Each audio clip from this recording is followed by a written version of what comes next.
मेरे चैनल पर आप लोग का स्वागत है। ये माता रानी के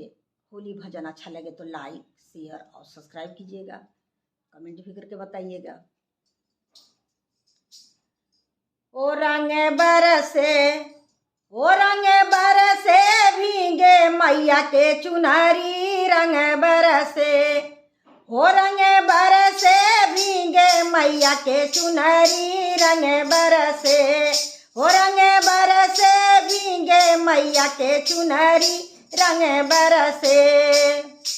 झजरे गेरुर में गंगा जल पानी, झजरे गेरुर में गंगा जल पानी, पिए मोरी मैया लंगुरे तरसे, रंग बरसे, पिए मोरी मैया लंगुरे तरसे, रंग बरसे,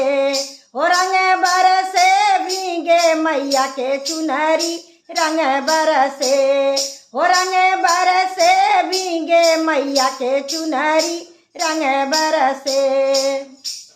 सोने के थाली में भोगवा लगवला, सोने के थाली में भोगवा लगवला,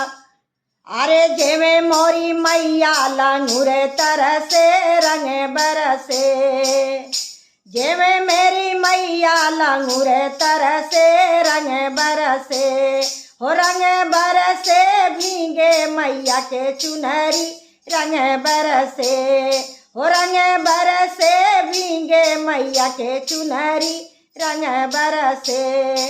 निमिया के डलिया पे झुलवा लगायो, निमिया के डलिया पे झुलवा लगायो,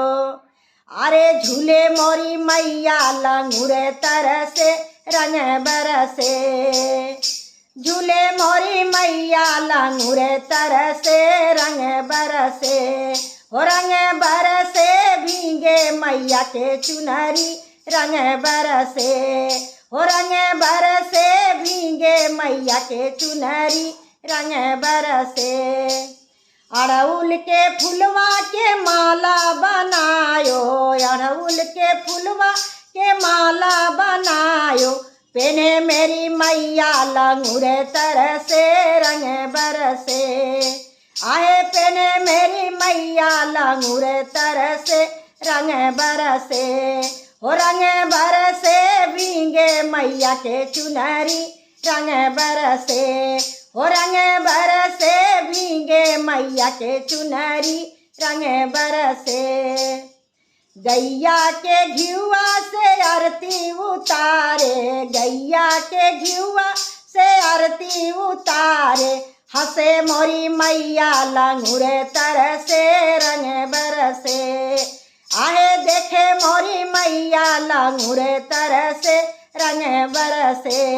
हो रंग बरसे भीगे मैया के चुनरी, रंग बरसे, हो रंग बरसे भीगे मैया के चुनरी, रंग बरसे।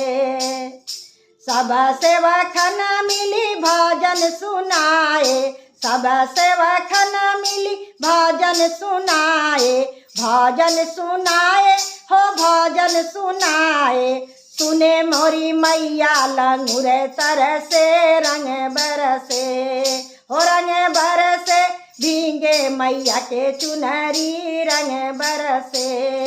आए देखे मोरी मैया लंगुरे तरसे, रंग बरसे, आए हंसे मोरी मैया लंगुरे तरसे, रंग बरसे, हो रंग बरसे भीगे मैया के चुनरी, रंग बरसे, हो रंग बरसे भीगे मैया के चुनरी, रंग बरसे, हो रंग बरसे भीगे मैया के चुनरी, रंग बरसे।